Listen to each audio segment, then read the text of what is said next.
votem em tudo menos no PS e na esquerda. Não, Votem no que quiserem. Porque há uma coisa muito importante aí, e aquele vídeo que está viral da senhora a dizer os jovens que tratem disto, não sei o quê. Há um problema aí que é complexo, mas vou tentar explicar resumidamente. Hoje em dia, o sistema de pensões, nós temos 30 anos, vamos lá ver se vamos ter alguma pensão sequer, não é? Mas quando tu olhas para as previsões, basicamente, se calhar vamos receber 1/3 do nosso último salário, quando é suposto receber 100%. Tu contribuis, eles guardam lá supostamente. Que não guardam. Que obviamente não guardam, porque é que para contribuir e eles usam esse dinheiro para pagar os atuais. O problema é que os atuais são muitos e os que estão a pagar são poucos. Somos nós, porque tens cada vez mais pessoas idosas e menos pessoas novas a contribuir. E por isso, eu não quero abrir aqui uma guerra geracional, não é? Mas claro que as pessoas que têm 60 e 70 anos estão preocupadas em receber o seu com a sua pensão. Não estão a pensar, mas eu acho que se calhar com algum afeto dos seus netos podem pensar nisso, que os seus netos, das duas uma, ou emigram e saem do país, isto fica cada vez pior, ou se cá ficarem, não só estão com salários miseráveis, como quando tiverem a idade dos seus avós, não vão receber nem 1/3 da pensão que deveriam receber. E por isto é quase uma espécie, não vou dizer que é um esquema Ponzi, mas é quase uma espécie de esquema Ponzi. Não é espécie, é. Sim, e eu digo mais já ou menos. porque tu sabes do caso da FTX? Sei.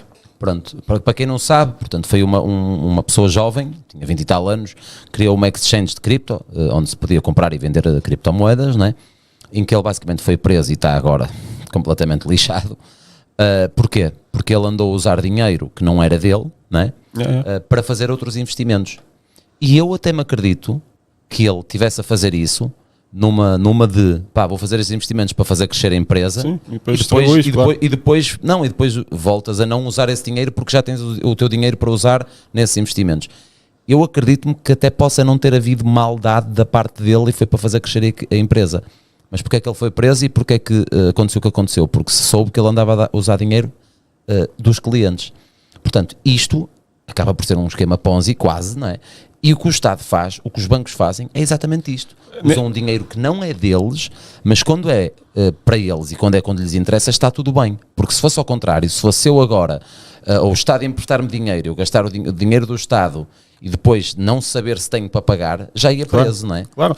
Não, e neste caso, o que eu acho que nós podemos fazer, e que é uma forma de transição, é, além deste pilar que tu tens de contribuição e depois o Estado redistribui, digamos assim, tens basicamente um segundo pilar de capitalização, que é até aqui, até este certo nível do teu salário, há um cap, e até aqui, ok, vai para esta contribuição. A partir daqui há um pilar de capitalização, isto é, tu escolhes um fundo, o que seja, para investires o teu dinheiro, ok? Eu não estou a dizer agora para irmos para um sistema só com este pilar, estou a dizer como transição, termos um sistema com os 3 pilares, depois há mais um, mas são estes os 2 principais.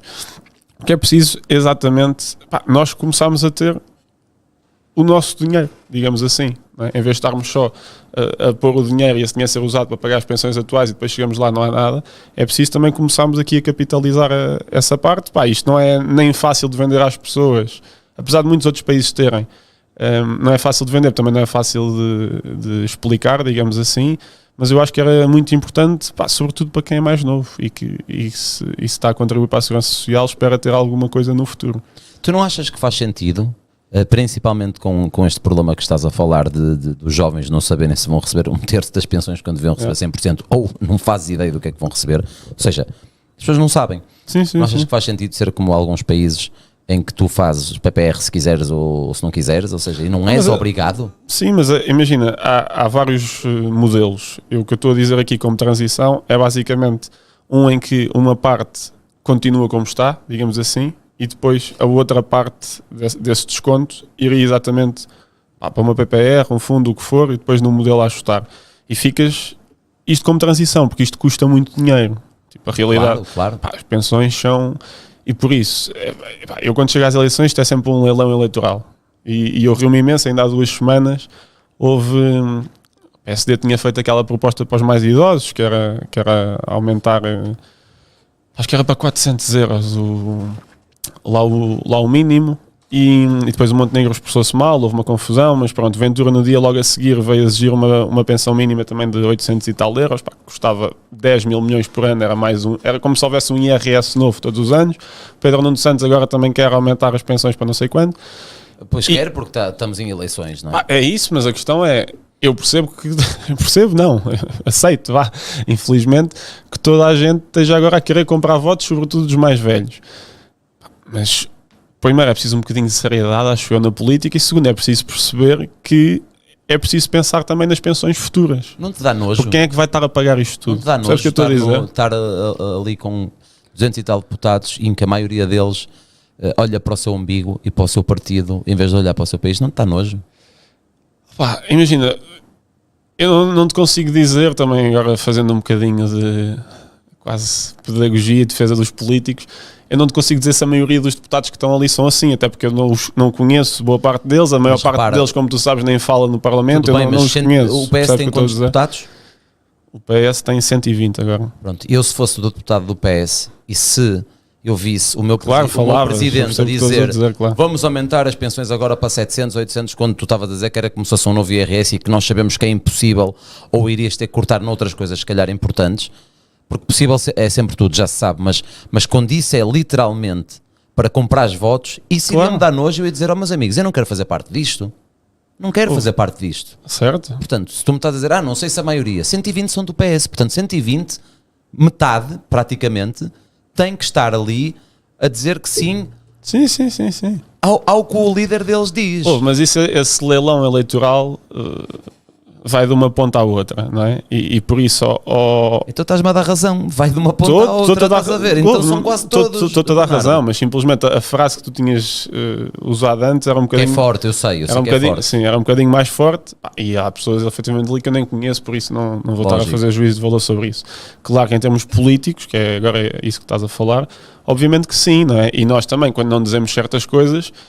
Eu sei que não vamos crescer tanto, nem vamos ter tantos votos como se disséssemos, não é?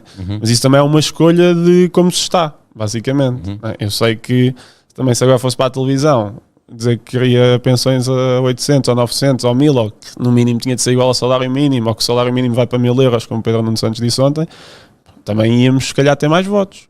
Mas não é também não é essa forma de estar, porque acho que é preciso um bocadinho de competência de... o mínimo fazer as contas, digamos assim, não é? Porque efetivamente eu fico genuinamente irritado, sabes? Eu fico genuinamente incomodado. Impossível. É esta a palavra, incomodado. É que todas as promessas que foram feitas e muitas delas eu acho que não têm servido o país para nada, têm um custo muito grande, não é? O facto de hoje praticamente metade da nossa economia é Estado. E quando tu olhas para o PIB e tens a despesa do Estado é quase 50%. Obviamente uma coisa que nós também já falámos várias vezes e tu também como pessoa que emprega outras também sabes, não é? Que, quer dizer, uma pessoa tem quase de pagar o dobro do salário líquido, digamos assim. A pessoa leva 1100, mas a empresa está quase a pagar 2000 euros para a pessoa levar aqueles 1100 euros líquidos. E isto efetivamente, em termos de peso do Estado na economia, nos salários, em termos de esforço fiscal para uma economia com salários tão baixos como o nosso, é incomportável. E o tecido empresarial são PMEs, logo. São PMEs, 99% são empresas com 1, 2, 3, 4 pessoas pequeníssimas. É difícil fazê-las crescer. Nós temos pouco capital, temos de atrair de fora, isso também não tem sido feito. E fala-se muito, o Pedro Nuno Santos vai usar de certeza muito isso nos debates, que é a carga fiscal em Portugal está abaixo da média europeia, abaixo da média OCDE, não sei o quê. Isso é verdade. A questão é que o que interessa mesmo é um indicador que o Centeno usava muito, que é o esforço fiscal. E porquê? Porque a carga fiscal não está a medir quanto é que te custa pagar aqueles impostos. Isto é, pagar 500 euros de impostos em Portugal não é o mesmo que pagar 500 euros de impostos na Alemanha. Claro. Porque a economia deles é muito maior, porque o salário é muito maior e por isso a conta que tu tens de fazer... É a mesma coisa que uma pessoa que ganha 1000 euros por mês ou uma que ganha 10 mil euros irem a um jantar em que gastam 50 euros nesse jantar. É exatamente a mesma coisa. Por isso o que tens de ver é o relativo, digamos assim, que é pegar na carga fiscal e ver, ok, mas para a nossa economia, quanto é que isto custa? Não é? E efetivamente, quando tu calculas isso, Portugal, agora não sei se é o 5º ou o 6º país com maior esforço fiscal, porque nós temos impostos altos, mas depois há países como eu gosto, que têm impostos baixos e salários altos, como a Suíça. Pá, depois há países que têm salários altos, mas que também têm impostos altos, como os mais nórdicos. Portugal tem impostos altos e salários baixos. Ok? Por isso é que o esforço fiscal é tão alto. E efetivamente, pá, isso é a nossa principal prioridade, obviamente, que também é a forma mais imediata, não é só assim que se faz crescer salários, mas é a forma mais imediata de os fazer crescer e também de começar a desenvolver a economia. Ao nível das empresas é exatamente a mesma coisa, quer dizer, porque é que uma empresa, porque é que uma grande empresa, aquelas que pode pagar muito bem e criar milhares de empregos, porque é que há de vir para cá, imagina, uma grande tecnológica, porque é que há de vir para cá pagar quase a taxa máxima, acho que é 31,5% de IRC, se pode ir para a Irlanda pagar 12%.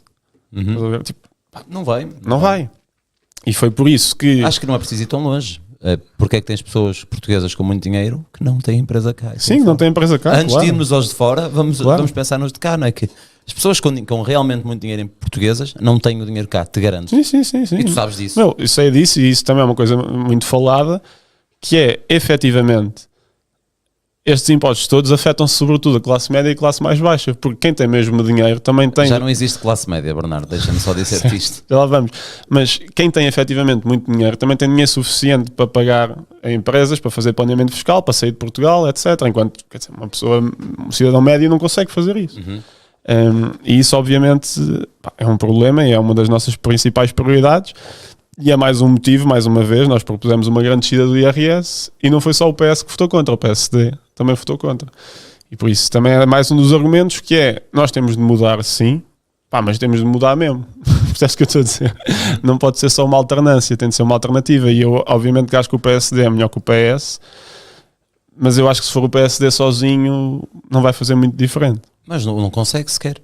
Não, ok, agora pelos resultados eleitorais, mas mesmo não consegue... Já vamos lá. Sim, já vamos lá, mas mesmo aí tu depois tens sempre duas soluções, não é? Tu tens, por exemplo, durante a geringonça, no fim... Qual delas? A de agora ou a anterior? Não, na anterior, mesmo aí houve dois modelos. No início o Costa assinou um acordo com os dois partidos, era um acordo parlamentar. Na legislatura a seguir, que aquela que caiu a meio, o Costa governou sozinho e eles aprovavam ou não aprovavam consoante queriam. E depois ainda tens um terceiro governo, que aí felizmente não aconteceu, que é o governo pode ter vários partidos também. Portanto, que é um terceiro modelo. E vamos ver o que é que acontece. Primeiro, é preciso haver uma maioria não socialista, depois do dia 10 logo se vê. Já vamos lá, porque isso é um tema que precisamos para aí de 20 minutos só para debater isso. Eu, entretanto, esqueci-me de algo que te ia perguntar, mas também não te quis estar a interromper, porque eu de mim já interrompo demais, então tentei não te interromper. Deixa-me fazer-te aqui uma pergunta antes de irmos aí às geringonças e aos resultados eleitorais, não, mas às sondagens eleitorais que temos nesta fase. Deixa-me perguntar-te aqui em relação ao que estavas a falar, desta vossa luta pelas cargas fiscais, não é?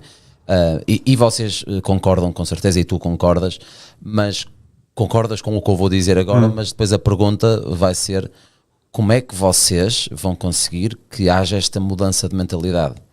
Que é o facto de e que me incomoda bastante, que é o facto de as pessoas não perceberem, a maior parte das pessoas não percebe que não adianta aumentar o ordenado mínimo, porque se aumentarmos o ordenado mínimo, as pessoas não vão ganhar mais. Elas vão ter o mesmo poder de compra, porque ao aumentar o ordenado mínimo, o que é que acontece? Tudo vai ficar mais caro. E se tudo ficar mais caro, o que é que acontece? Estás basicamente a pressionar a inflação, e ela vai acontecer. Portanto, não adianta nada para as pessoas ganharem mais 100 euros, porque no fundo elas vão comprar as mesmas coisas com esses 100 euros. Ou seja, só para a malta que está lá em casa e que não percebe patabina do assunto, vocês têm que perceber que se o vosso salário aumenta, não é quando aumenta literalmente de número. Claro, é quando vocês podem comprar mais coisas com o dinheiro que vocês ganham. Não interessa se ganham menos ou mais, tu até podias ganhar agora menos, mas se pudesses comprar mais coisas era uma maravilha. Aí sim estavas melhor, não é? Mas as pessoas, na maioria das vezes, e principalmente as idosas, e é esse o problema, não entendem isso. É tudo muito literal, não é? A pensão sobe 50 euros. Certo. Sim, como é que tu vais, tu e a Iniciativa Liberal e os partidos mais à direita, fazer com que as pessoas comecem a pensar direito?